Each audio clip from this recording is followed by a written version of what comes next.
Aujourd'hui, on pense beaucoup à la réussite sociale, à avoir un travail, tout ça, mais la vraie réussite, c'est quand on arrive à équilibrer tout ça, à être heureux dans toutes les parties de notre vie et que tout s'imbrique parfaitement.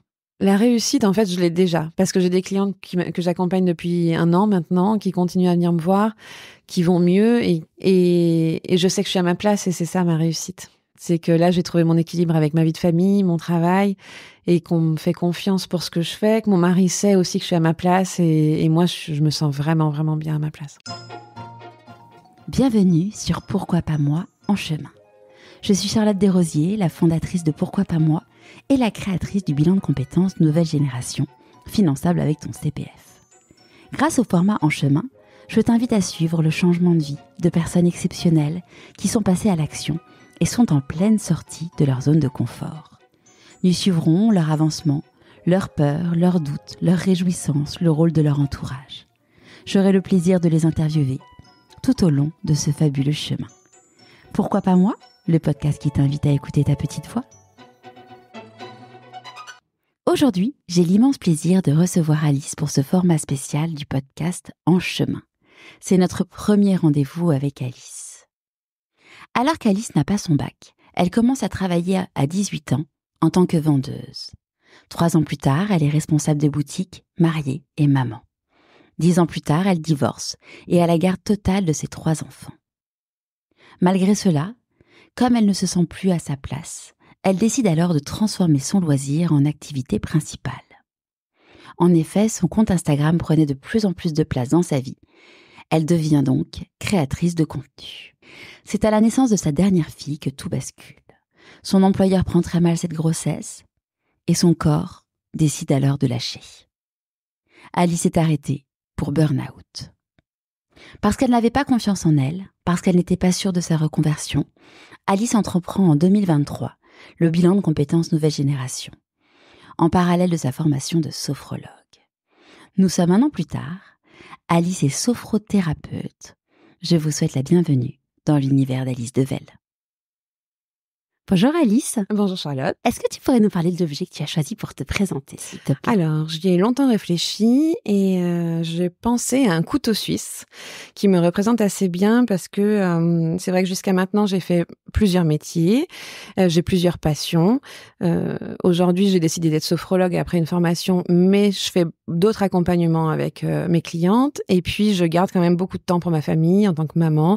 Je cuisine beaucoup, donc voilà, j'ai plein de petits bras différents. Oui, et tu es une maman d'une famille nombreuse. Tout à fait. J'ai 5 enfants. Enfin, on est une famille recomposée. Donc, j'ai 4 enfants nés de moi, plus ma belle-fille que je considère comme ma fille. Ils ont entre quel âge et quel âge, tes enfants ? La plus grande va avoir 17 ans et la dernière va avoir 4 ans en septembre. Ouais, sacré écart d'âge. Tout à fait. Et ta belle-fille ? Ma belle-fille a 10 ans. Elle a eu 10 ans en juillet. Trop chouette. Ça. Donc, c'est la petite dernière de la grande fratrie. Et après, on a eu Margot ensemble. Voilà. Trop bien. Est-ce que tu pourrais nous parler de là où tu as grandi ? Alors, j'ai grandi, je suis née à Saint-Étienne et très rapidement, on est parti en banlieue parisienne vers mes 2-3 ans, je pense. Et du coup, dans le 91, à Marcoussis pour les fans de rugby. Et j'ai grandi là-bas jusqu'à mes 10 ans où mes parents ont divorcé. Et ma maman est revenue à Saint-Étienne et j'ai grandi entre Saint-Étienne et Paris pendant mon adolescence. Comment tu l'as vécu, ce retour ? Pas très... Enfin, en fait, je pense pas que ça soit le retour à Saint-Étienne qui était compliqué. C'était plus ma mère qui allait pas très bien et voilà, le divorce qui a été un peu compliqué. C'était plutôt ça, où j'ai cherché des repères et des limites pendant de longues années. Mais sinon, après, ça m'allait aussi d'avoir cette vie parisienne avec mon père. C'était vraiment la vraie vie parisienne parce que lui, il habitait dans le 12e après. Donc, il m'emmenait à l'opéra, voir les comédies musicales. C'était la grande mode. Enfin, voilà, c'était vraiment chouette. Et t'étais quel type de petite fille ? J'étais très bricoleuse, très joueuse, mais pas très girly. Je jouais plutôt aux petites voitures. Et voilà, j'adorais dessiner, bricoler, faire des petits trucs, du do it yourself, on dirait aujourd'hui. Ouais, on disait à l'époque, c'était non, c'était pas trop le mot dans le vocabulaire. Ouais. Et c'était quoi tes rêves de petite fille ? Je voulais avoir plein d'enfants. Je voulais être maman jeune parce que mes parents m'ont eu à 40 ans après une longue attente. Parce que j'ai un grand frère et une grande sœur, mais bien plus âgés. Et donc, je m'étais dit que je voulais pas reproduire ça. Et donc, voilà. Moi, mon rêve, c'était ça. D'avoir une grande famille et une famille heureuse et de cuisiner des grands plats, voilà, à l'ancienne, quoi. Tu l'as eu à quel âge, du coup, ton aîné? 21. Ouais, c'est hyper jeune. Ouais. Bravo. C'est vraiment très jeune. Ouais. C'est clair. Et comment ça s'est passé pour toi, les études? Alors, j'ai pas fait d'études, en fait. Malheureusement, en seconde, j'ai perdu ma meilleure amie, qui est décédée d'anorexie. Et après, j'ai fait une phobie scolaire. Donc, en première, c'était compliqué. J'ai tiré jusqu'à la terminale, mais après, j'ai eu mes 18 ans et j'ai arrêté tout avant le bac, à 6 mois du bac. Et donc, mon père m'a dit... Ça se passait mal avec ma mère aussi, donc j'ai pris un appartement. Et mon père m'a dit, t'as 6 mois, soit tu trouves du travail et en attendant, je te donne ce qu'il faut pour vivre. Si tu trouves pas, dans ce cas-là, tu seras obligé de reprendre tes études. Et j'ai trouvé un emploi de vendeuse à temps plein. Et l'année d'après, j'étais responsable de la boutique. Donc c'était une boutique de quoi? De lingerie. On a le droit de dire la marque ou pas? Oui, c'était Darjeeling. Ah, sympa. Ouais, très sympa. Non, c'était chouette. Du coup, je me suis formée sur le tas. J'ai eu plein de formations en interne. Donc, c'était vraiment hyper intéressant. Du coup, t'as pas le bac? Non, j'ai pas le bac. Et ça, ton entourage, comment... Donc là, ton papa t'a mis ce challenge. Ouais. Comment le reste de ton entourage a... Franchement, ça a été. Ils l'ont pris assez bien. Après, j'étais assez indépendante. Et puis, ça s'est tout enchaîné très vite parce qu'en fait, j'avais déjà rencontré mon ex-mari, mais qui allait devenir mon mari. Après, on s'est mariés rapidement. J'ai eu ma première fille. Et en même temps, je continuais de travailler quand même. Quand j'ai eu ma première fille, je suis passée responsable. Donc, ils ont quand même dû se dire que je faisais quelque chose. Et je pense que tout était tellement gros. Se marier à 20 ans, enfin, ça se faisait pas, ça se faisait plus. Le bac, c'était pas le plus gros problème. Ils ont réagi comment quand t'as annoncé que t'allais te marier? Je pense que ça leur est un peu tombé dessus. Et après, ils ont bien réagi parce qu'ils ne sont pas du tout braqués. Et ils sont restés assez ouverts. Mais après, c'est ce que je disais par rapport à mon adolescence. J'ai cherché des limites. Et maintenant, avec le recul, mon premier mariage était vraiment un mariage toxique. Et personne m'a mis d'alerte par rapport à ça. Et je pense que ça faisait partie de mon processus de recherche de limites. Donc maintenant, aujourd'hui, je me dis qu'ils auraient peut-être dû mettre un stop à un moment. Après, souvent, je le vois dans mon entourage et puis dans les personnes que j'interviewe, souvent, il y a des personnes qui sont toxiques, mais les gens ne le voient pas, en fait. Ça, c'est clair. Ouais, et même, parce qu'en effet, parfois, on voit que les gens sont toxiques, mais on n'ose pas le dire. Mais parfois, on le voit pas. Enfin, oui. Il y a un déni global. C'est sûr, parce que moi, quand je me suis séparée, ils sont tous tombés des nues, alors qu'il y avait eu quand même des signaux, au début, avant que je me marie et tout. Mais c'est vrai que je pense que... Mais c'est comme tout. Moi, je parlais de mon ami anorexique. Ses parents, ils se sont voilés la face pendant des années. Et c'est bien plus facile de se voiler la face et de pas vouloir voir ce qu'il y a en face de nous, c'est sûr. Ouais. Après, comme tu dis, ça fait partie du chemin et t'aurais pas tes enfants. Exactement. Non. Puis ça m'a permis de me construire, de réparer des choses que j'avais à réparer aussi, et de voir là où il fallait que ça soit réparé. Donc, T'en as pris conscience du coup avant de rencontrer quelqu'un d'autre, parce que souvent on dit que la vie nous envoie les mêmes épreuves à traverser jusqu'à ce qu'on ouvre les yeux. C'est très drôle que tu dises ça parce que j'ai déjà travaillé dessus. C'est-à-dire quand je me suis séparée, je me suis rendu compte qu'il y avait un problème, donc j'ai travaillé dessus. Ça a été un peu dur de vraiment voir la réalité en face. Et après, j'ai rencontré celui qui est aujourd'hui mon mari. Et on a recréé les mêmes conflits. Donc, on est reparti un peu alors en moins grave, mais il y a eu des nouveaux conflits et tout ça jusqu'au moment où je me suis dit, mais non, pas du tout.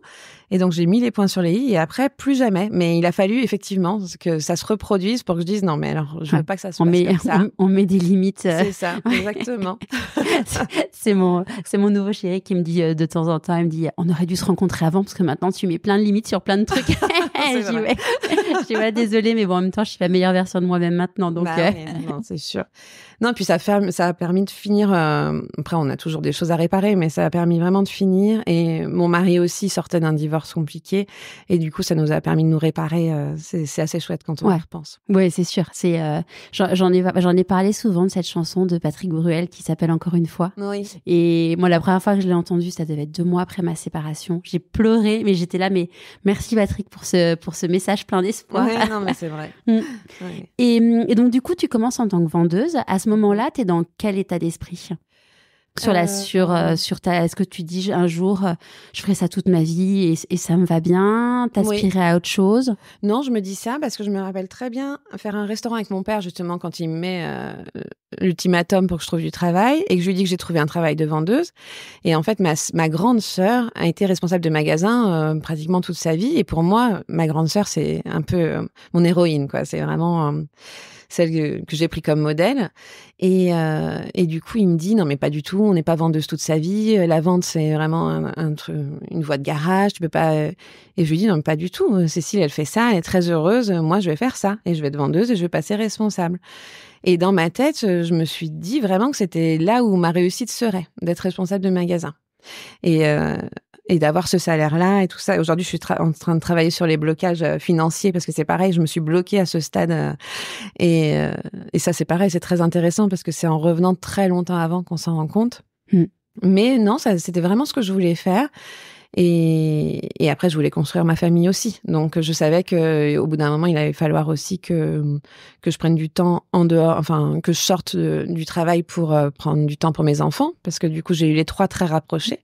Il y a 2 ans d'écart à chaque fois. Donc, c'était du boulot. Et pendant un moment, j'ai arrêté de travailler. Ouais, du coup, tu as fait une pause. Et ton ex-mari t'a accompagné dans... C'était le deal. Ouais. Oui. Et puis, il était pas présent du tout parce qu'il avait beaucoup de déplacements, il faisait des foires et tout ça. Donc, heureusement, j'étais à la maison avec les enfants parce que la vente, en plus, de pas être là le samedi, enfin, c'est pas possible. Ouais, c'est assez contraignant. Ouais. Donc, du coup, tu restes 10 ans dans ce job? Oui, c'est ça, à peu près. Ouais. Donc, les enfants, ils ont à peu près un peu plus de 10 ans? Oui.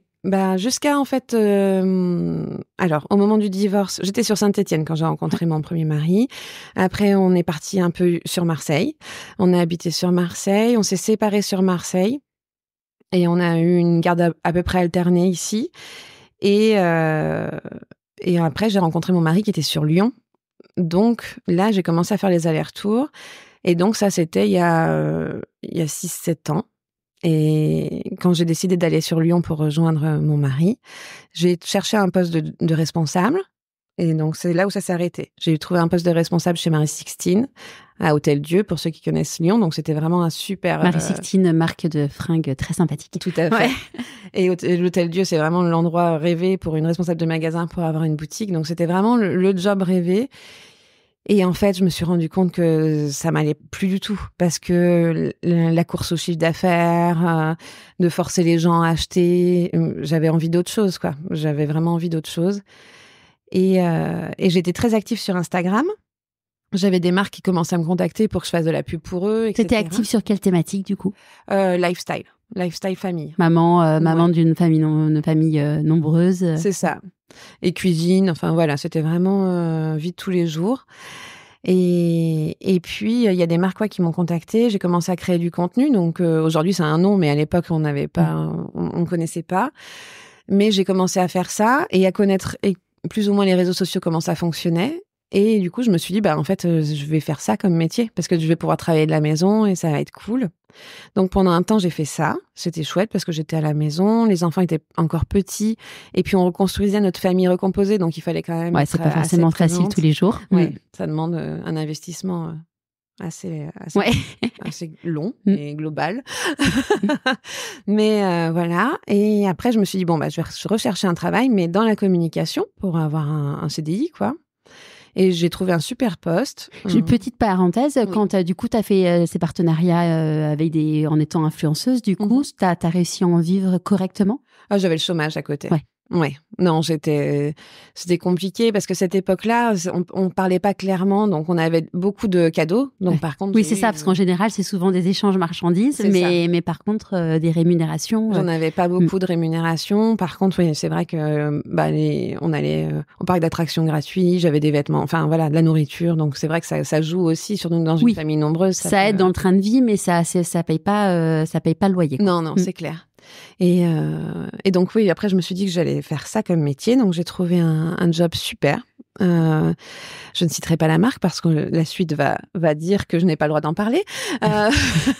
Donc j'étais développeuse de marque, enfin parce que là c'était une start-up qui venait d'être créée et je suis rentrée à ce moment-là et on a fait tout le déploiement ensemble. je me suis mariée en même temps. Et on a décidé de faire un bébé et j'étais très amie avec les créateurs de la marque et du coup, je leur ai dit que je voulais faire un bébé et à partir de ce moment-là, tout est parti à volo. C'est-à-dire que... Ouais, t'as eu la transparence de leur dire j'aimerais avoir un autre enfant et... Ouais. Je suis tombée enceinte très rapidement. Je suis très heureuse, merci. Mais par contre, ils l'ont très mal pris. Ça faisait combien de temps que t'étais dans l'entreprise 2 ans et demi. Ouais, parce que bon... Après, le désir d'enfant, on sait quand est-ce qu'on l'a, on ne sait pas quand est-ce que les bébés arrivent derrière. Tout à fait. Et puis en plus, si ça faisait 2 ans et demi que tu étais dans la... Parce que parfois, forcément, un employeur, quand tu as une personne qui arrive au bout d'un mois ou 2 mois qui tombe enceinte, tu dis bon, voilà, même si voilà, il y a les besoins personnels et l'entreprise, mais bon, si ça fait 2 ans et demi que tu es dans la boîte... Oui, non. Et puis c'était vraiment très clair. Ils étaient venus à notre mariage, on était copains, c'était assez clair. Et puis j'avais 35 ans. Moi, comme je t'ai dit, je voulais pas être maman tard. Donc je m'étais dit 35 ans, c'est le dernier moment pour faire la petite dernière. Et effectivement, je m'étais dit à 35 ans, peut-être que ça va pas arriver tout de suite non plus. Donc il faut... Donc voilà, j'ai fait le test, je leur ai dit tout de suite. Et puis après, en même temps, il y a le Covid qui est tombé. Donc tout était assez compliqué et malheureusement, ça s'est très mal passé. Donc pendant le congé maternité, déjà, ça s'est mal passé. Mon retour, c'est encore plus mal passé et ça a suivi. Quand tu dis mal passé, ça veut dire quoi ? Il y a eu des problèmes sur les compléments de rémunération. Il y a eu des problèmes parce que je pense que eux, c'était une nouvelle société aussi. Donc pour eux, c'était compliqué de savoir exactement comment me gérer. Donc ils ont voulu vraiment m'enlever de l'entreprise pendant mon congé mat pour s'éviter des problèmes. Mais du coup, vu que j'avais la main sur plein de choses, bah c'était très compliqué pour moi aussi de plus avoir de visu là-dessus. Et puis le retour a été vraiment très compliqué.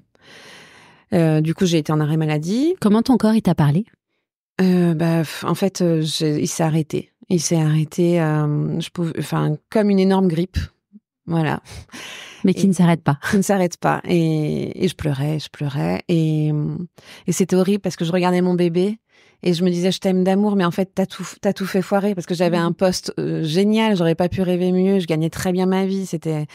Et je pouvais pas lui en vouloir, mais c'était vraiment difficile. Vraiment. Et donc, on a fait une rupture. J'ai dû retrouver très rapidement parce que j'avais des indemnités et du coup, on n'a pas le chômage tout de suite. Enfin, c'était compliqué. Donc, j'ai trouvé autre chose dans une boîte de com, sauf que je m'étais pas guérie et que du coup, j'ai mis le mouchoir dessus pendant une longue période et jusqu'au jour où, de nouveau, et là, c'était encore pire. J'ai vraiment plus rien faire. Je suis restée couchée pendant des semaines. T'avais la conscience du coup que c'était un burn-out ?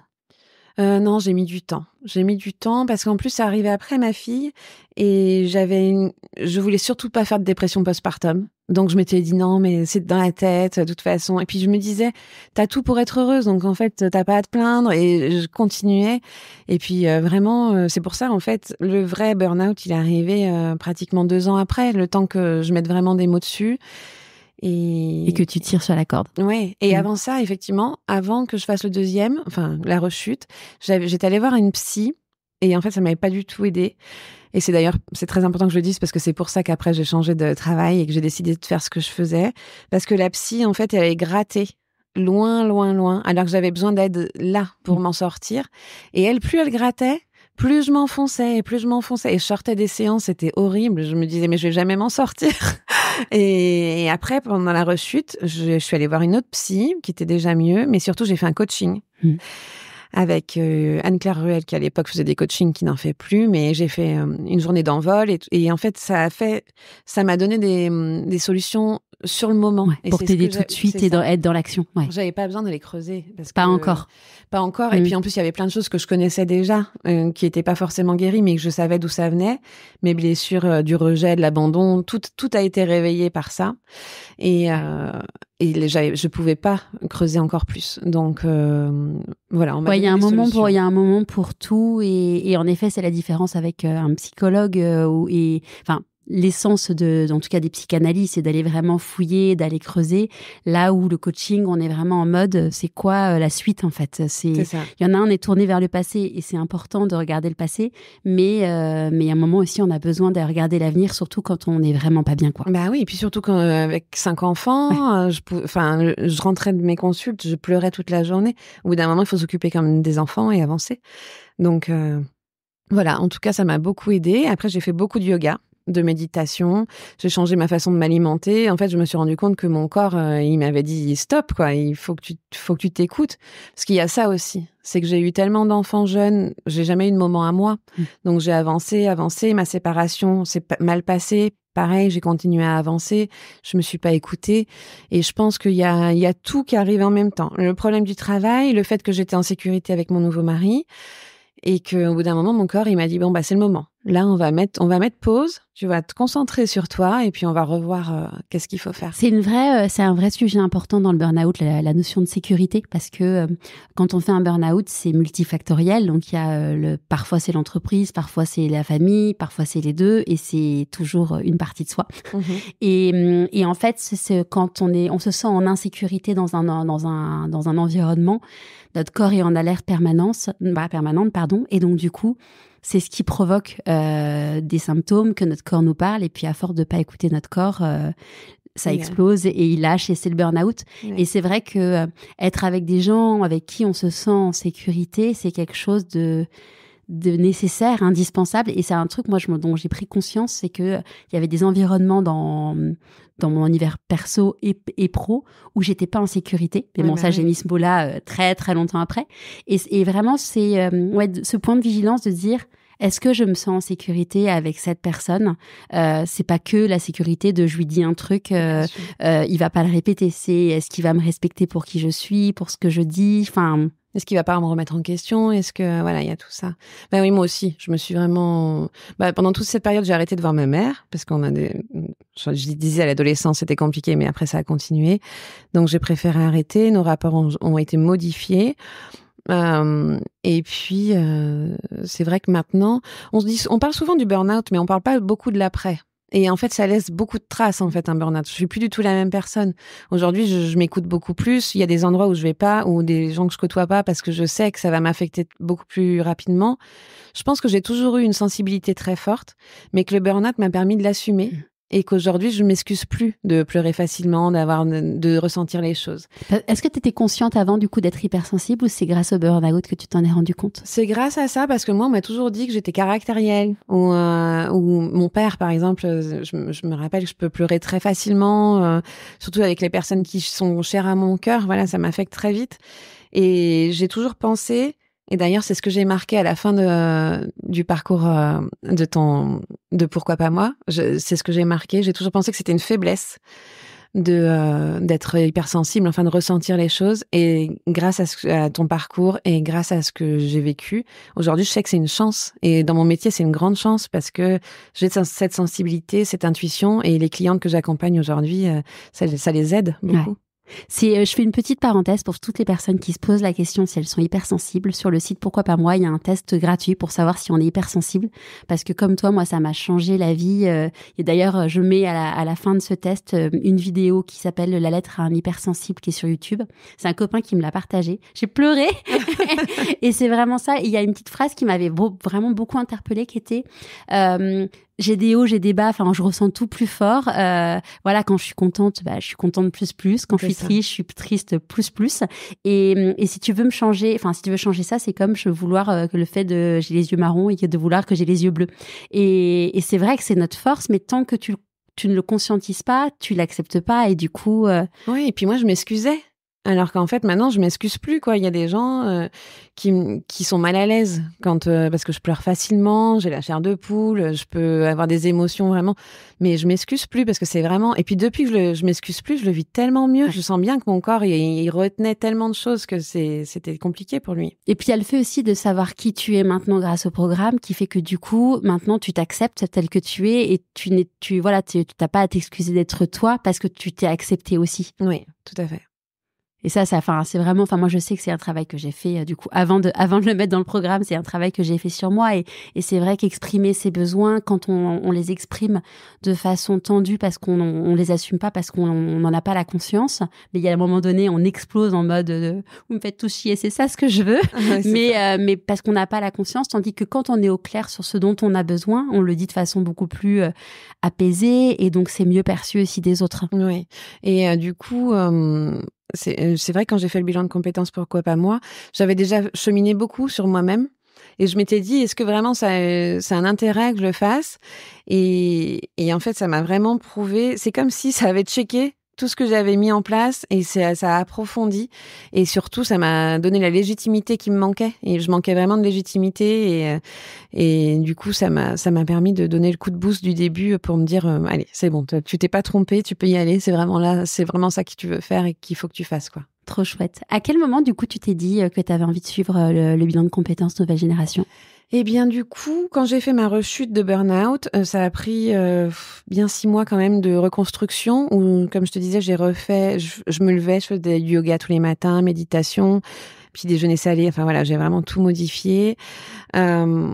Où je me suis accordé du temps à moi, où vraiment dans mon agenda, maintenant j'ai des espaces de temps rien que pour moi. Et j'ai fait du coup de la méditation et de la respiration surtout. Et là, du coup, je me suis remis à la sophrologie parce que moi, j'ai accouché sans péridurale grâce à la sophrologie, mais j'en avais jamais fait en dehors de ça. Pour tous tes enfants? Oui. Waouh, bravo. T'étais vachement précurseur. Ouais. C'est vrai, maintenant que j'y pense. Mais du coup, la sophrologie avait déjà du sens. Et du coup, la respiration, moi, je dormais plus. Mon burn-out, ça m'a provoqué ça aussi, c'est que je dormais plus du tout. Même quand j'avais l'impression de dormir, mon cerveau continuait. Et c'était horrible. Et la sophrologie et la respiration m'ont permis vraiment de m'apaiser et de retrouver un sommeil. Et donc, je me suis dit, tu vas te former là-dessus, mais en même temps, je me disais, t'as fait déjà plein de métiers, les gens, ils vont dire quoi? Enfin, voilà, le truc de remise en question. Et je me disais, il faut que t'aies un truc qui te conforte dans ton choix. Et en même temps, les bilans de compétences que je voyais, ça me parlait pas forcément parce que j'étais vraiment dans une recherche de sens plus que de métier, en fait. Et c'est pour ça, quand j'avais trouvé pourquoi pas moi, je me suis dit, allez, t'as déjà une bonne piste, mais on va y aller quand même, on va voir ce que ça donne. Donc, je l'ai fait en même temps que ma formation de sophrologie. J'ai fait les deux en même temps. Et c'était donc l'année dernière, jusqu'à... T'as commencé en juin, ouais, t'as fait de juin, j'ai regardé tout à l'heure, de juin à août, t'as été rapide. Oui, j'étais à fond. J'étais dans mes trucs, je me disais, allez, en septembre, je m'étais donné une deadline et je m'étais dit, on verra en septembre. Et du coup, en août, j'ai terminé. Et en même temps, j'ai terminé ma formation de sophrologue 15 jours après, je crois. Et donc, en septembre, je me suis lancée. Voilà. Et qu'est-ce qui t'a... C'était quoi, du coup, tes envies? Tu disais, c'était de finalement confirmer ce que ton intuition te disait, mais que t'osais pas écouter. Oui, c'est ça. C'était me conforter dans le fait que c'était pas une lubie non plus, que c'était pas un effet de mode, parce que le bien-être, on en parle de plus en plus. Et c'est vrai que j'ai aussi, ma sœur fait de l'énergétique. Enfin voilà, on est quand même dans le soin.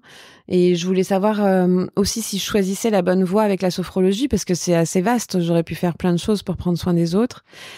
Et donc, ça m'a confortée aussi dans l'idée que même si je choisissais la sophrologie, et ben en fait, je pouvais aussi rajouter d'autres cordes à mon arc. J'étais pas obligée de rester dans cette case et que je pouvais créer mon métier un petit peu. Et ça m'a fait beaucoup de bien aussi d'entendre et de travailler là-dessus. Ouais, ça c'est un vrai point pour moi qui est hyper important de dire, c'est qu'en effet, il faut trouver donc son why, sa raison d'être, et le métier, on peut très bien se le créer et on n'est pas obligé de s'enfermer dans un seul métier parce que de toute façon, il y a plein de métiers qui n'existent pas encore et pourquoi pas les créer aussi, quoi. Exactement. Donc du coup, quand tu as fait la formation de sophrologie, pendant le déroulé de la formation, comment ça s'est passé? Comment tu l'as vécu? Après, je m'étais organisée, je faisais des jours bilan de compétences, des jours sophrologie, et sinon, je faisais des phases. Parce que là, tu me dis que j'ai été vite, mais en fait, je me rappelle que je faisais 3-4 jours de bilan de compétences à fond, et puis après, je faisais 15 jours de sophrologie, enfin voilà.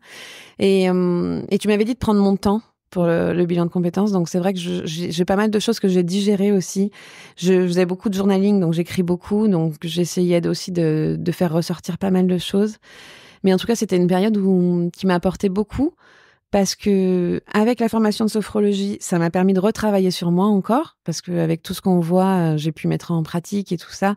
Et encore aujourd'hui, la sophrologie, ça m'aide là-dedans aussi. C'est que chaque fois que j'accompagne une cliente, ça me fait du bien à moi aussi en même temps. J'ai des trucs miroirs où mes clientes, elles me renvoient des choses. Chaque fois que je fais des sophronisations, la respiration et tout ça, ça me fait du bien à moi. Et c'est ça, j'ai pas l'impression de travailler du tout. J'ai l'impression de faire du bien et de me faire du bien en même temps. Et cette période, ça a commencé avec cette période où le bilan de compétences, vraiment, c'était pas quelque chose de désagréable ou c'était pas comme à l'école, quoi. C'était vraiment quelque chose de développement personnel qui était très agréable à faire. Ouais, pour moi, c'était hyper important que ça soit ludique. Parce que j'aime m'amuser tout simplement, et que dans ma singularité à moi, c'est de faire des choses sérieuses sans se prendre au sérieux, et du coup toi est-ce que tu as découvert ta singularité grâce au bilan de compétences nouvelle génération? Je dirais que c'est que ma sensibilité, c'est un peu ça, c'est écouter ma sensibilité et me laisser guider par elle. Et ma douceur aussi. C'est marrant parce que c'est quelque chose qui ressortait souvent. On me disait, non, mais toi, t'es douce. Alors, j'avais pas du tout l'impression d'être douce. Je me rappelle, même par rapport à mes enfants, mes copines qui avaient des enfants, elles me disaient, ah, j'espère que je serai aussi douce. Et alors que moi, je me disais, mais je suis pas douce du tout. Et mes clientes me le disent. Elles me disent, ah, avec toi, on est entouré de douceur. Et je pense que c'est ma sensibilité qui fait que j'arrive à temporiser et à ressentir en même temps qu'elle, donc à avancer en même temps qu'elle. Et je pense que c'est vraiment ça. Trop chouette. Donc, à la fin du bilan de compétences nouvelle génération, qu'est-ce que t'en es ressortie avec quoi concrètement? J'en suis ressortie avec un plan d'action pour savoir comment je me lançais, comment en parler sur les réseaux, parce que j'avais aussi ce problème où je savais pas trop comment l'annoncer. C'était compliqué pour moi, toujours la légitimité. Et puis aussi l'organisation. Je voulais savoir comment m'organiser entre mon temps de travail et mon temps de famille, pour pas retomber dans mes travers et passer tout mon temps à développer cette partie de travail, et que j'oublie mon temps avec la famille, et que du coup ça soit pesant et que je retombe dans une fatigue familiale, quoi. Ouais. Donc concrètement, tu as lancé ton entreprise à quel moment? Eh bien, je sais plus, parce que j'ai commencé les accompagnements entre fin août et début septembre. J'ai commencé un peu avant parce que j'avais un programme qui n'était pas vraiment de la sophrologie, qui était plutôt justement un programme pour être douce avec soi-même, un truc de groupe. Mais après, en septembre de l'année dernière, j'avais essayé de prendre un cabinet le jeudi matin à Lyon. Donc j'avais commencé. Donc en tant que statut sophrologue. Sophrologue, tout à fait. Mais il n'y avait pas de Wi-Fi, et en fait, vu que j'ai quand même une grosse communauté qui vient d'Instagram et qui est un peu partout dans la France, c'était trop compliqué à gérer. Il n'y avait pas de Wi-Fi, il n'y avait même pas de réseau, il n'y avait même pas de 4G, on pouvait même pas m'appeler, c'était catastrophique. Et du coup, c'était quand même des charges pour mon lancement qui étaient un peu hautes, donc j'ai arrêté. Je travaillais de la maison en visio. Et puis, je me suis formée sur le sommeil. Je me suis spécialisée sommeil parce que ça m'intéressait, vu que j'avais souffert de ça. C'est souvent, de toute façon, c'est ce que me disait ma psychiatre quand j'ai lancé le podcast, qui m'a dit, non, de toute façon, on veut souvent aider les autres sur ceux où on a souffert. Et finalement, c'est là où on est le plus légitime aussi, parce qu'au moins, on a tout testé sur nous, et on sait que ce qu'on raconte, ça marche vraiment, quoi. Oui, c'est ça. Et puis, mais même sans le vouloir, parce que je vois que moi, j'ai plein de clientes qui viennent me voir et qui ont des problématiques qui m'est arrivées, et on a comme un aimant, je pense, aussi par rapport à ça. Donc après, voilà, j'ai pris mon temps. J'avais des accompagnements quand même. J'ai eu ma clientèle qui a grossi de plus en plus. J'ai arrêté les trucs de groupe parce que c'était un peu compliqué à gérer pour avoir assez de participantes pour que ça soit rentable. Je suis transparente, je parle. Il faut. Non, mais c'est un vrai sujet, parce que de toute façon, je pense que il y a beaucoup de gens qui se disent, j'ai envie de me lancer en tant que sophrologue. Il n'y a pas beaucoup de gens qui en vivent, donc c'est important de parler, même si dans le podcast, je parle pas beaucoup de chiffres, parce que les chiffres et moi, on n'est pas très copains. Oui, mais il y a quand même une réalité, c'est que il faut payer ses factures. Quand on a une famille nombreuse, encore plus. Donc, si, tu as raison d'en parler. Non, et puis, même sans parler d'argent, on parle aussi de temps de travail. Enfin, ça me demandait beaucoup d'investissement, les groupes. Et malheureusement, si on n'était pas assez nombreuses, c'était pas, déjà, il n'y avait pas la même symbiose, émulsion. Donc, j'ai préféré arrêter. Je me suis dit, je reprendrai sûrement, mais une fois que ma communauté aura encore plus grossi. Et c'est OK. Voilà, c'est OK. C'est pas un échec. Ouais, tu l'as vécu comme ça à ce moment-là? Vraiment. Là, tout ce que je fais depuis septembre dernier, il y a eu des ajustements, mais j'ai pas laissé tomber. En fait, c'est pas comme si j'avais arrêté et que je m'étais dit, ça marche pas, je vais faire autre chose. C'est des ajustements, donc je teste autre chose, et puis je reviendrai sûrement dessus d'une façon un petit peu différente ou pas. Enfin voilà, on verra. Mais en tout cas, le nerf de la guerre, si je peux dire, est toujours là. J'accompagne les femmes grâce à la sophrologie. Aujourd'hui, donc je me suis spécialisée sommeil, et j'ai fait aussi une formation en psychologie positive. Donc je me dis sophrothérapeute. Oui, c'est ce que je voyais sur ton profil tout à l'heure. Voilà. parce que j'ai, dû aussi à ma sensibilité et mon intuition, mes rendez-vous avec mes clients ne sont pas des rendez-vous de sophrologie basiques. On a beaucoup de discussions, d'échanges, de coaching un petit peu, mais j'aime pas trop me dire coach. Et on finit par tout le côté sophrologie avec des sophronisations. Pourquoi t'aimes pas te dire coach? Je sais pas, parce que pour moi, il y a quelque chose de professionnel, de pousser à la performance dans le mot coaching. Ah oui, c'est marrant. Ouais, je sais. Mais en fait, mon père était coach, mais dans le management et pour moi, ça doit trop faire business. Après, je te pose la question. Moi, je sais que souvent on me dit vous êtes coach. Non, moi, je suis pas coach. Enfin, j'ai pas fait de formation de coaching. J'ai lu tellement de livres et suivi tellement de formations en ligne. Mais en tout cas, j'ai pas le statut de coach. Et moi, en fait, je suis pas à l'aise avec la définition du coach en France, qui dit que le coach n'a pas le droit doit faire que poser des questions et permettre à la personne de se poser des questions. Et moi, je sais que dans ma personnalité, d'ailleurs, j'en avais parlé avec une amie à l'époque qui m'avait dit, mais Charlotte, elle était en train de faire une formation de coaching. Elle me dit, mais je suis désolée, mais je vais te le dire cash, je te vois pas en tant que coach. Enfin, toi, t'as trop besoin de la ramener. Et ben moi, c'est pareil. Et c'est pareil pour la sophrologie. En fait, j'étais pas trop à l'aise, ou la psychologie, parce que moi, mes accompagnements, c'est vraiment ça. Je les questionne, mais je les titille un peu. Enfin voilà, on travaille ensemble. C'est ce que je trouve aussi intéressant pour avoir été suivie par une coach, mais du coup, qui n'était pas à l'approche française. C'est pas moi, ma psy, elle me donne des conseils, des outils pratiques. Alors, elle va pas parfois même, elle peut me partager des trucs un peu perso en mode bon, elle va jamais me raconter sa vie de famille, mais en tout cas des trucs. Mais moi, je trouve ça tellement agréable de pouvoir avoir des outils, le côté pragmatique. Mais bon, ce qui est bien, c'est qu'il en faut pour tout le monde. Oui, non, mais je suis d'accord. Et moi, effectivement, quand je disais que ma psy, ma coach, la différence, c'était ça aussi. Et moi, pour le coup, effectivement, mes clientes aussi, je peux leur donner des choses perso qui me sont arrivées. Pareil, je vais pas rentrer dans les détails et tout ça.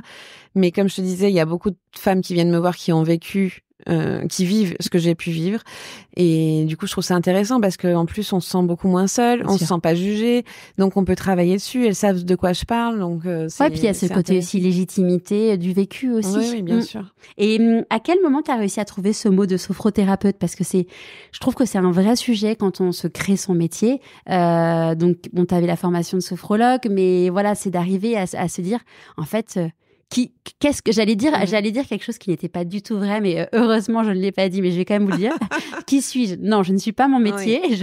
Qui suis-je? Je sais qui je suis, mais qui suis-je finalement? Qui suis-je aux yeux de la société finalement par rapport à ce travail? Eh ben c'est marrant parce que ça a été un gros sujet. J'imagine. Donc j'ai changé plein de fois sur Instagram pour que ceux qui me suivent, je suis désolée, mais j'étais donc sophrologue. Après je me disais non mais je fais pas que de la sophrologie. Donc après je sais plus ce que j'avais mis, guide ou je sais pas trop quoi.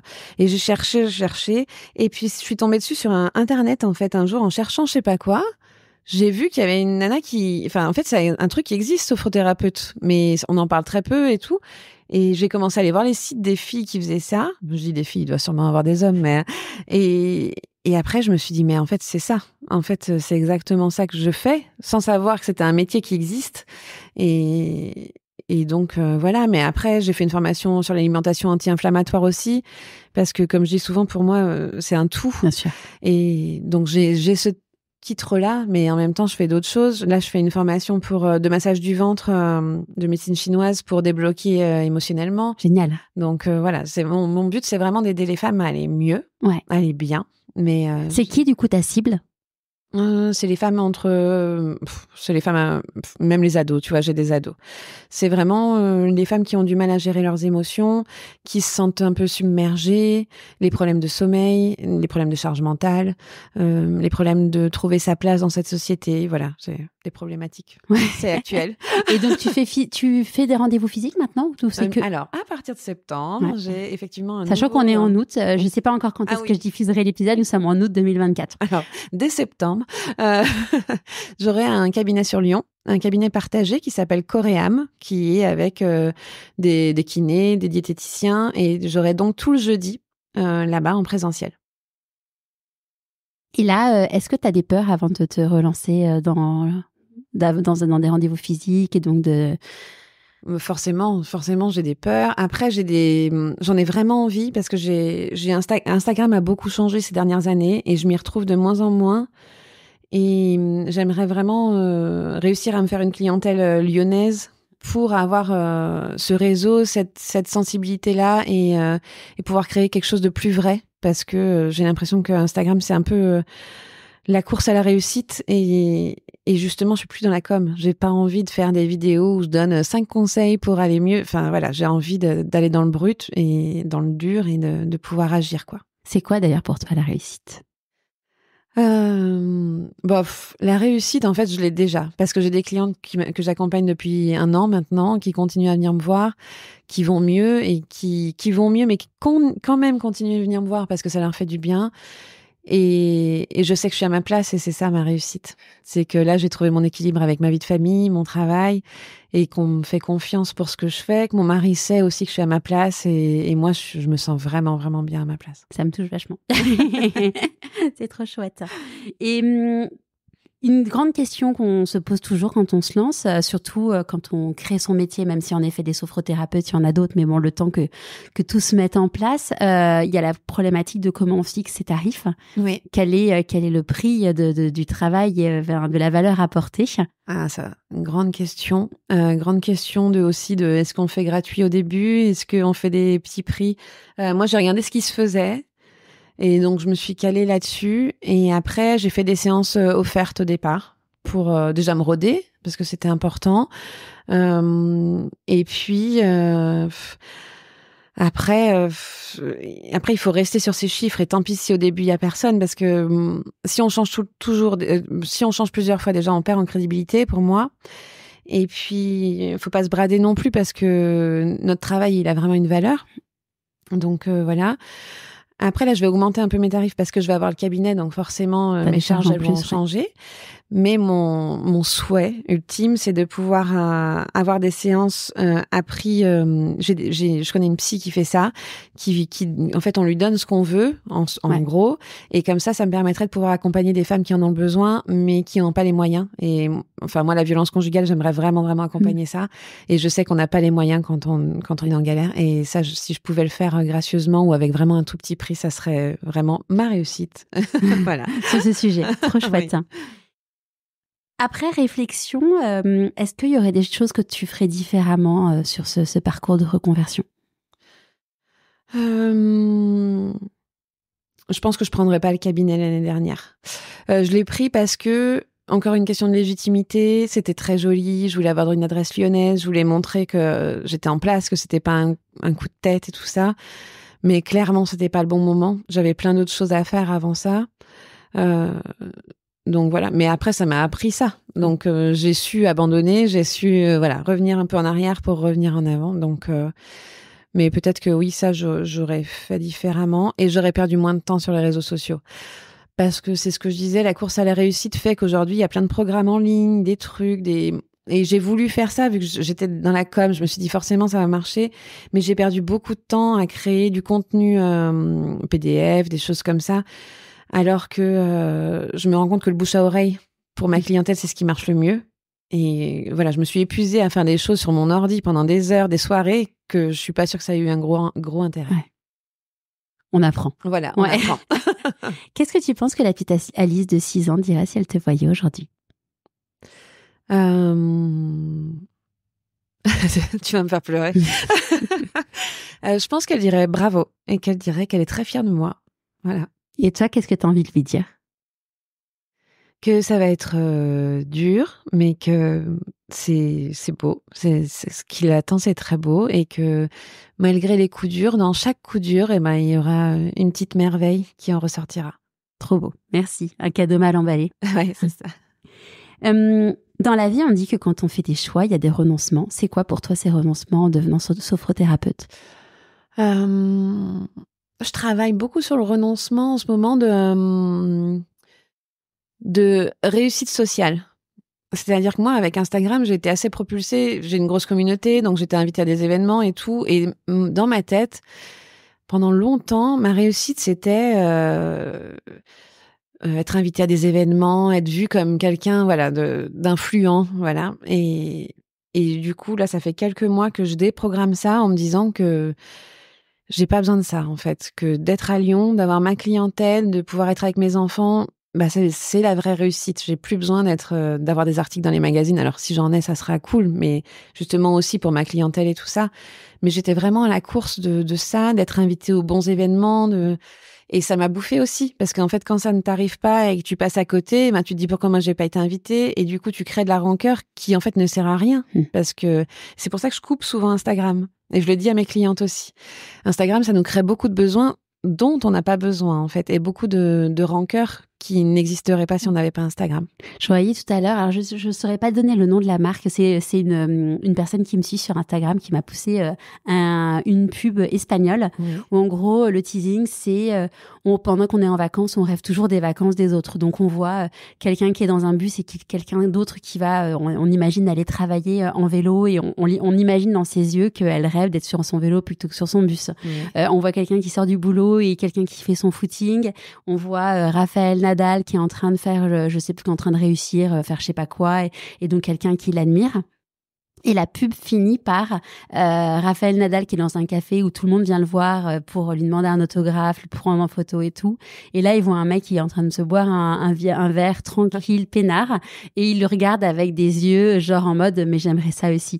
Et c'est vraiment ce truc de se dire que, sur Instagram, en effet, il y a beaucoup de gens qui font croire que tout est beau et en effet, c'est pas la vraie vie. Moi, je sais que j'essaye de faire au maximum, de montrer, tu vois, il y a 2 jours, j'ai mis une photo, j'étais avec mon mouchoir, parce que là, on peut un peu l'entendre, j'ai le nez qui est bien pris.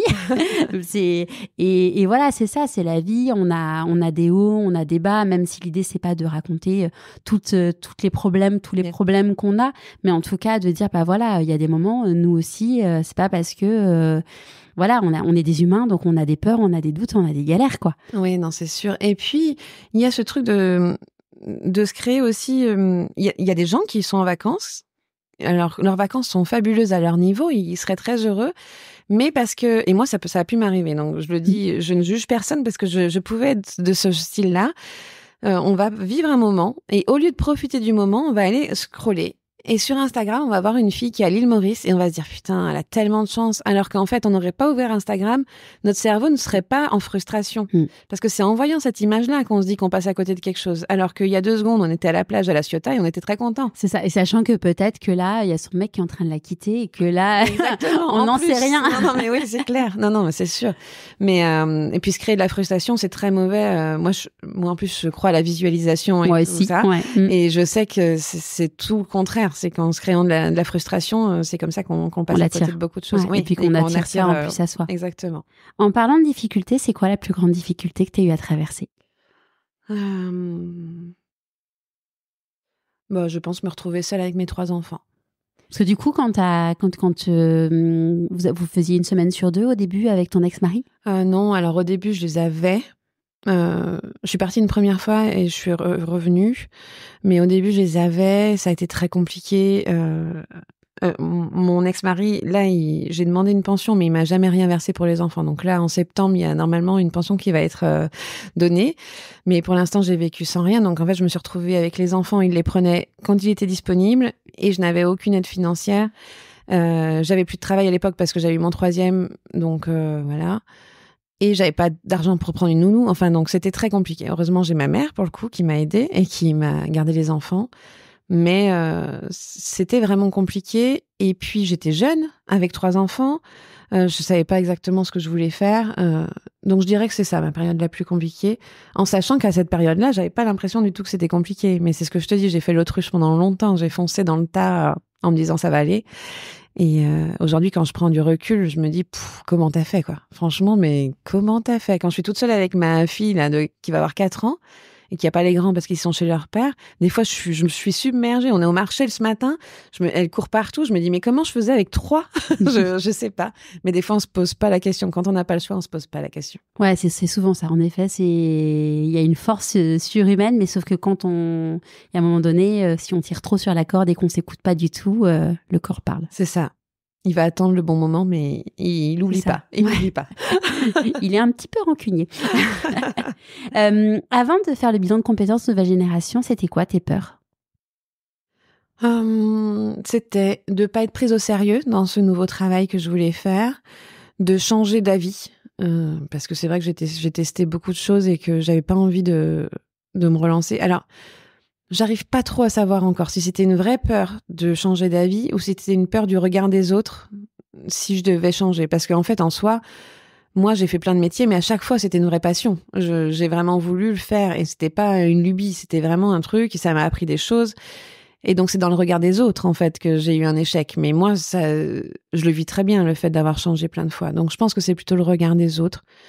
Donc, c'est ça, c'était vraiment la légitimité que je cherchais. Et oui, un truc de rassurant, quoi. Et après? Ma peur après, de pas réussir, de pas avoir assez de clientes, de pas pouvoir en vivre. Après, le truc, c'est qu'avant, tu étais dans des métiers où tu avais les talents, mais tu n'avais pas le pourquoi. Oui, c'est ça. Et quand on n'a pas son pourquoi... Et encore que maintenant, quand on en parle souvent avec mon mari, on se rend compte que dans tous les métiers que j'ai faits, je faisais déjà de l'accompagnement. En fait, même dans la start-up où j'étais, en fait, je disais que je faisais de la com, mais je faisais du coaching, en fait. Je les ai boostés pour qu'on y arrive. Et même dans la vente, en fait, je parlais à mes clientes. Je me rappelle, chez Darjeeling, j'avais plein de clientes qui avaient eu des cancers du sein et tout, et je faisais de l'accompagnement. Donc, j'ai toujours eu cette... je le savais pas. Ouais, tu n'avais pas la conscience. Ouais. En fait, je faisais déjà ça. Mais c'est vrai que de toute façon, souvent, si on regarde, moi j'aime appeler ça la mélodie de la petite voix, c'est que finalement, si tu regardes toute ta vie, tout ce qu'on a fait, tous nos choix, il y a des raisons derrière, mais parfois on les voit pas en fait. C'est ça. C'est quoi tes prochains défis?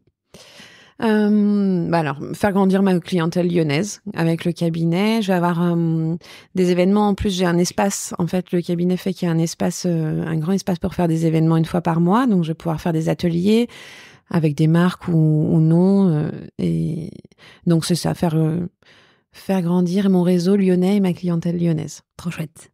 De quoi t'es la plus fière aujourd'hui? De mes enfants.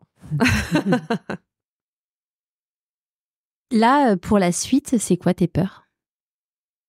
Un an après le lancement. Ça serait encore de pas avoir assez de clientèle. Non, en fait, ma peur, ça serait que ça soit pas assez rapide. Parce qu'en fait, je sais que ça arrivera. Ma clientèle, elle grossit, je le vois, on me fait confiance. Je vois bien que je fais les choses bien, ça sert. Mais que ça soit pas assez rapide parce que là, j'ai le chômage encore, on parle encore en toute transparence. C'était la question que j'allais te poser après. J'ai encore le chômage jusqu'en juin, je crois. Oui, c'est ça, juin.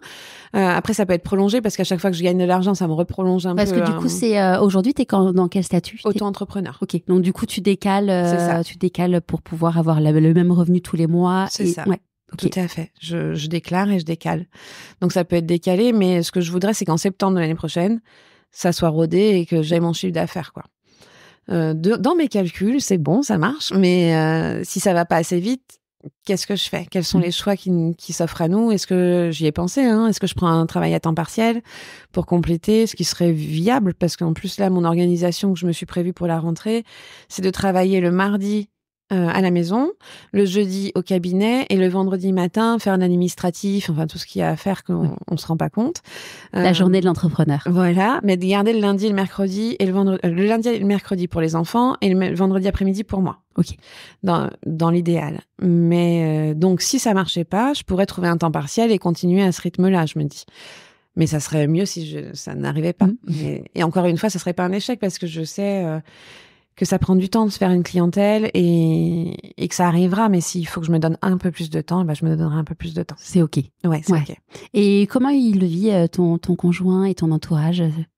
Très bien. Mon conjoint est très fier de moi. De ce qu'il me dit, mais je crois que c'est vrai. Et puis, il est persuadé que c'était ma voix et que vraiment, ça m'a révélée. Et je crois que mon entourage aussi, c'est quelque chose... ça a étonné personne, en fait, quand j'ai dit que je voulais faire ça. Et contrairement à plein de choses que j'ai pu raconter avant, choisir de faire, et où il y avait toujours des petits questionnements, là, personne s'est mis en travers de ce que je voulais faire ou m'a posé des questions de pourquoi, ou voilà. Parce que t'étais plus au clair avec toi-même. Oui, je pense. Oui, je pense. Et puis que c'était cohérent aussi. C'est ça. Ouais. Oui. Ça, c'est un truc, pour moi, parfois, j'entends des témoignages qui disent « Ah, mais j'ai découvert ça dans un bilan de compétences, jamais j'aurais imaginé ». Ça me fait toujours, j'ai un peu le poil qui se hérisse en disant « Mais en fait, c'est pas possible parce que finalement, c'est la fameuse mélodie de ta petite voix et la mélodie de la petite voix, c'est à la fin ce qu'on va trouver, c'est quelque chose où on va se dire bah oui, c'était ça, c'est ça. Mais après il y a des gens qui s'écoutent pas du tout et qui s'inventent, qui préfèrent croire d'autres choses. Et c'est ce que je disais. Moi, je me suis questionnée beaucoup avant pourquoi pas moi aussi. Donc et c'est pour ça que j'ai failli pas le faire. Heureusement, je l'ai fait, mais je m'étais dit est-ce que vraiment ça sera utile.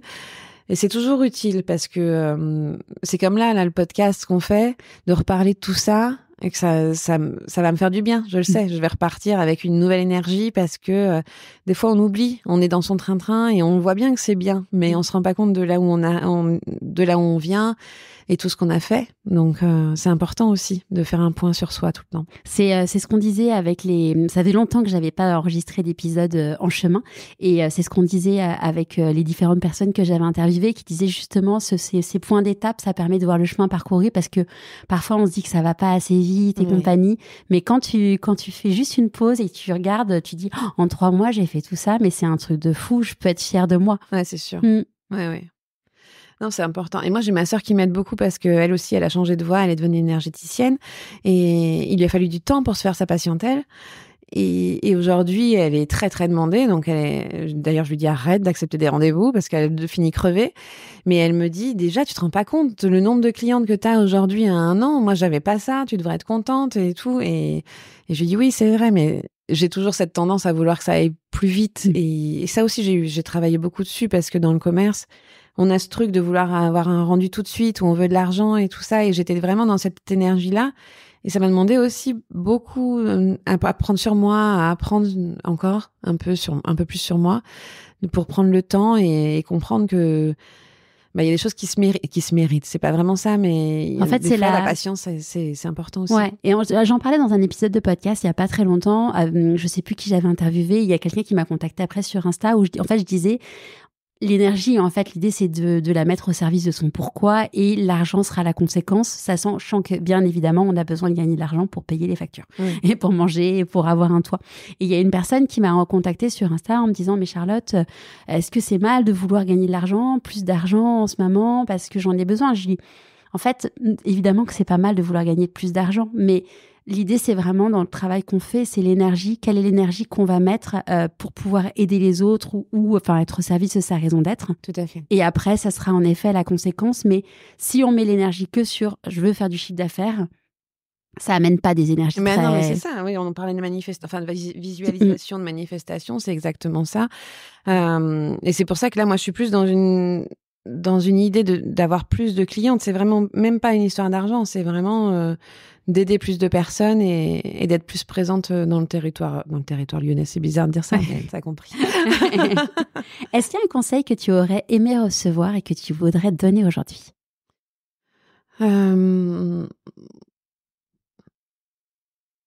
J'aimerais dire, parce que je m'en suis rendu compte il y a pas longtemps, on revient sur Instagram et ses travers. Que les personnes que vous voyez sur Instagram, où vous avez l'impression qu'elles ont une grosse réussite, qu'elles ont plein de clientes et que vraiment, elles, ça tombe tout droit du ciel et qu'elles se posent pas de questions et tout ça, la plupart du temps, ce n'est pas vrai, en fait. C'est pas parce qu'elles disent qu'elles ont plein de clientes ou que vous avez l'impression qu'elles vendent plein de séances ou plein de programmes et tout ça que c'est vrai. Là encore cet été, j'en ai vu 2 qui arrêtaient parce qu'en fait elles ont avoué qu'elles avaient pas. Alors que pour moi, je me disais putain, mais que c'est pas possible. Comment elle peut en vivre si bien et tout. Et en fait, elles ont arrêté parce qu'elles avaient pas assez de clientes. Et c'est pour ça que je trouve ça important de le dire aujourd'hui, moi. Parce que ça sert à rien de faire croire que tout tombe du ciel comme ça. On en revient, il y a des choses qui prennent du temps et on en revient aussi à ne vous créez pas de frustration en voyant les autres sur les réseaux parce que vous êtes pas sur leur compte en banque, vous savez pas ce qui se passe réellement. Ouais. Et c'est pas parce qu'on dit, même si elles vous disent qu'elles gagnent, je sais pas, 10 000 € par mois, c'est pas forcément vrai. Oui, et puis donc il y a ça. Et puis, tu vois, là, en ce moment, je suis en train de lancer la 2e promotion du programme pour créer... Enfin, alors, ça s'appelle « Mon entreprise alignée et profitable ». Donc, l'idée, c'est de dire que tu as un projet entrepreneurial qui est déjà lancé et l'idée, c'est de le transformer en une vraie entreprise en gardant cet aspect je suis alignée et c'est profitable à la fois pour la société et pour moi. Oui. Et c'est quelque chose qu'on dit parce que c'est un programme que j'ai créé avec deux autres expertes. C'est que tu as des personnes qui vont dire je fais 1 million de CA. Ok, mais tu te payes le SMIC en fait. Bah, oui, voilà. C'est quoi tes charges derrière? Enfin, il y a une différence entre le chiffre d'affaires, le nombre de clientes, le coût associé, parce qu'en effet, il y a beaucoup de personnes qui vendent beaucoup de programmes en ligne. Oui. Mais si tu as des énormes coûts derrière de communication, de pub, de coaching et compagnie, à un moment donné, si à la fin du mois, tu te payes le SMIC, non, ok, c'est les fameux indicateurs de performance de la société. Mais en fait, derrière, c'est quoi? Et c'est se dire, bah voilà, mon entreprise. Et puis, il y a ce côté aussi de se dire combien moi j'ai envie de gagner, de combien j'ai besoin pour vivre. Parce que potentiellement, on n'a pas tous les mêmes besoins, on n'a pas tous besoin du même niveau de confort. Donc, c'est vraiment chacun. Et donc, quelqu'un qui va gagner 2 000 € par mois, pour quelqu'un, ça va être... top. Pour d'autres, c'est inenvisageable et pas possible. Donc, c'est vraiment se dire moi par rapport à moi plutôt que moi par rapport aux autres, quoi. Oui. Et puis se dire aussi de combien j'ai besoin pour moi avoir une réussite et pas de combien j'ai besoin pour que les autres aient l'impression que j'ai réussi. Aussi, ouais. C'est aussi très important. Carrément. Parce que moi, je sais que, par exemple, je me suis dit que j'allais travailler 2 jours et demi. Si je voulais travailler 4 jours, et imaginons que j'ai la clientèle, je ne le ferai pas. C'est parce que ça va dégrader ma vie de famille, ma vie de couple, ma vie perso. Et donc, tant pis, je vais rester à ce niveau de salaire plutôt que de travailler plus et de gagner plus. Mais c'est un choix personnel. Ouais, tu protèges ton environnement et... C'est ça. Ouais. C'est un des piliers du coup dans la méthodologie de Pourquoi pas moi, c'est trouver son pourquoi, son comment, son où et son quoi. Oui. Et en effet, l'environnement qui respecte tes valeurs, ton équilibre vie pro, vie perso. Et on le sait toutes les deux, quand on a fait un burn-out, veiller à cet équilibre, c'est juste essentiel. Tout à fait. Et je me dis qu'après, quand les enfants auront grandi, j'aurai toujours le temps de rajouter une journée de consulte en plus parce que je m'ennuierai à la maison. Mais pour l'instant, je suis loin de m'ennuyer quand je suis à la maison. Tu m'étonnes. C'est quoi le meilleur conseil qu'on t'ait donné? De suivre mon intuition.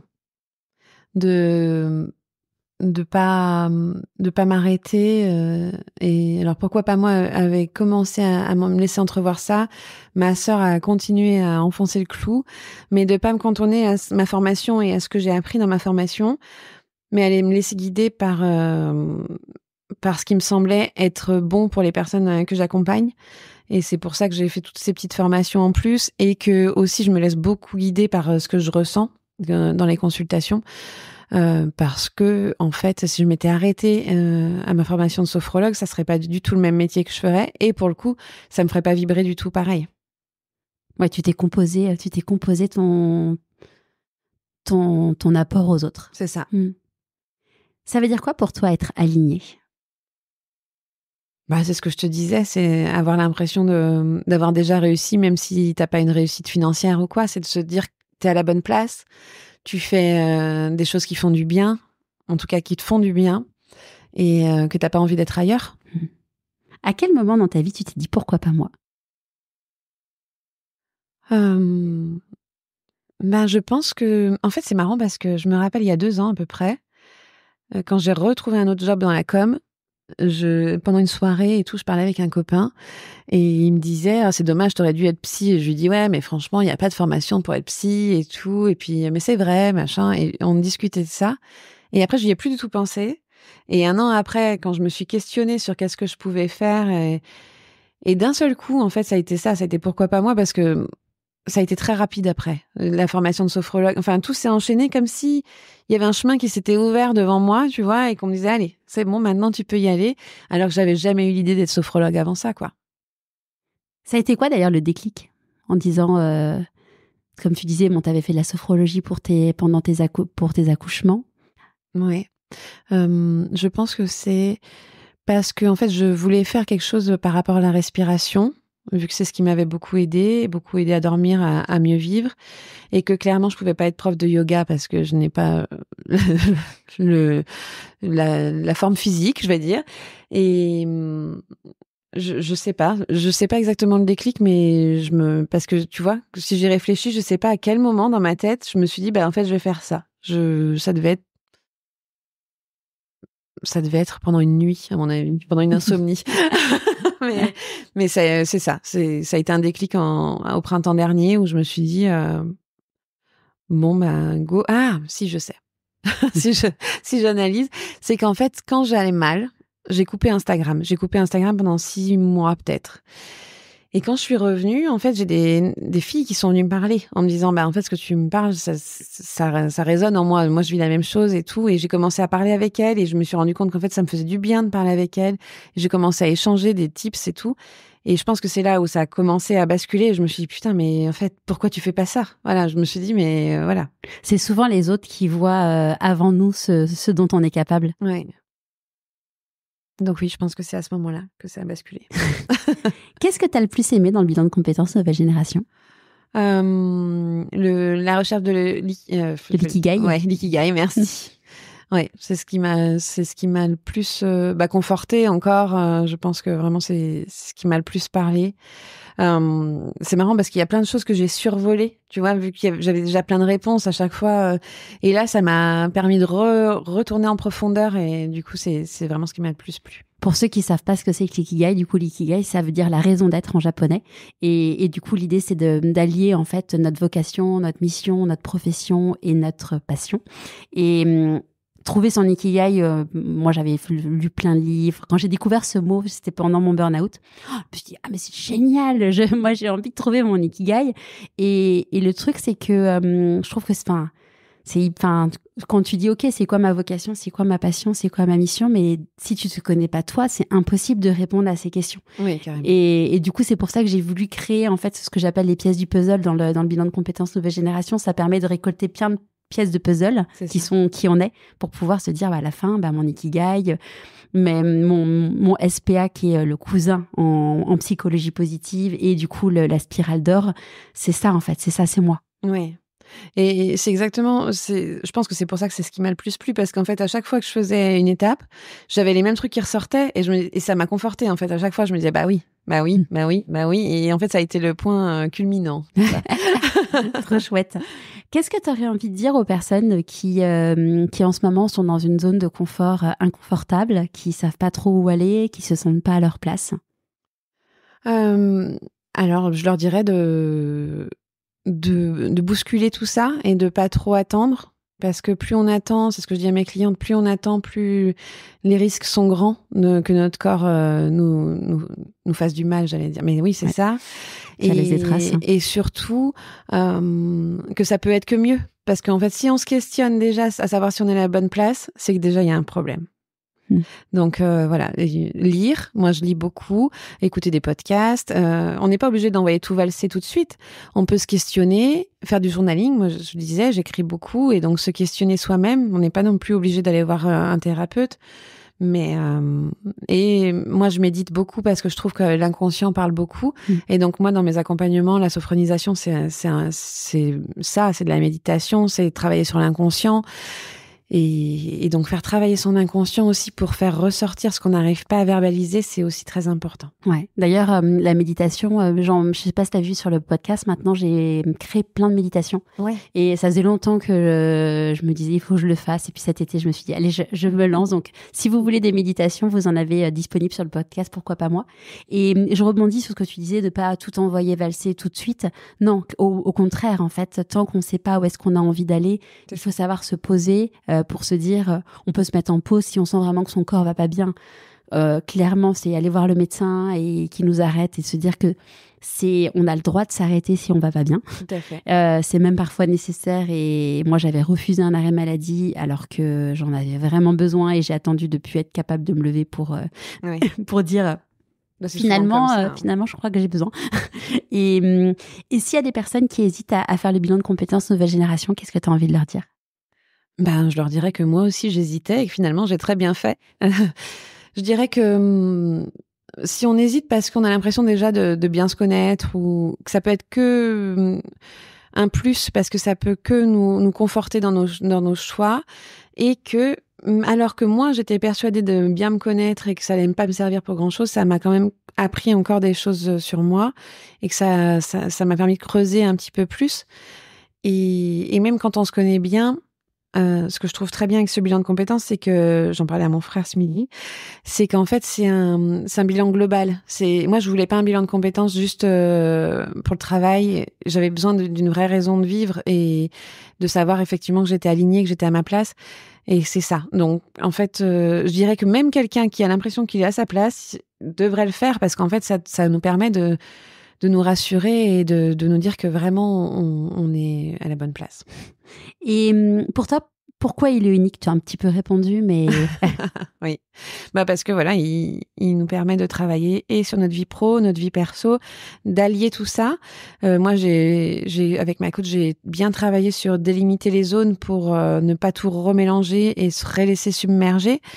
Et donc, c'est ça qui est important. En fait, aujourd'hui, on pense beaucoup à la réussite sociale, à avoir un travail, tout ça, mais la vraie réussite, c'est quand on arrive à équilibrer tout ça, à être heureux dans toutes les parties de notre vie et que tout s'imbrique parfaitement. Trop chouette. Bon, ce que je te propose, c'est qu'on se revoit dans 3 ou 6 mois, voir en fonction des actualités, et puis que tu nous racontes où est-ce que tu en es, et puis célébrer toutes les fiertés de tous tes accomplissements. Avec plaisir. Est-ce que tu as un merci pour la fin? Merci à mon mari parce qu'il m'a accompagnée dans tout ça. Il m'a accompagnée dans mon burn-out, il m'a accompagnée dans mon changement de voie. Il a toujours été fier et derrière moi alors que même moi à des moments je doutais et qu'il n'a jamais douté. Donc voilà. Merci mon amour. Merci beaucoup Alice. Merci à toi. Et pour toutes les personnes qui veulent te suivre sur Instagram ou ton site n'est pas encore en ligne, c'est ce que je voyais tout à l'heure. Oui. Parce que je fais une petite refonte pour le cabinet. Mais donc, c'est Alice Devel sur Instagram ou alors en ligne, parce qu'au moment du... Il sera en ligne. Voilà, il sera en ligne, c'est alicedevel.com. Tout simple. DEVE2LE. Tout à fait. Super. Merci Alice. Merci à toi. Et si toi aussi, tu as envie de découvrir ta raison d'être, comme mon invité du jour, je serai ravie de t'accompagner avec le bilan de compétences nouvelle génération. Pour en savoir plus, tu as le lien dans les notes de l'épisode. Tu aimes le podcast Pourquoi pas moi? Abonne-toi sur ta plateforme d'écoute préférée et mets 5 étoiles et un commentaire sur Apple Podcast. Pour moi, c'est énorme. Et pour continuer à suivre les aventures de mon invité et plus de conseils pour écouter ta petite voix, inscris-toi à la newsletter et suis Pourquoi pas moi sur Instagram. Une fois encore, je te mets tous les liens dans les notes de l'épisode. Et évidemment, n'oublie pas d'en parler autour de toi et surtout de ne jamais oublier de te dire « Pourquoi pas moi ?»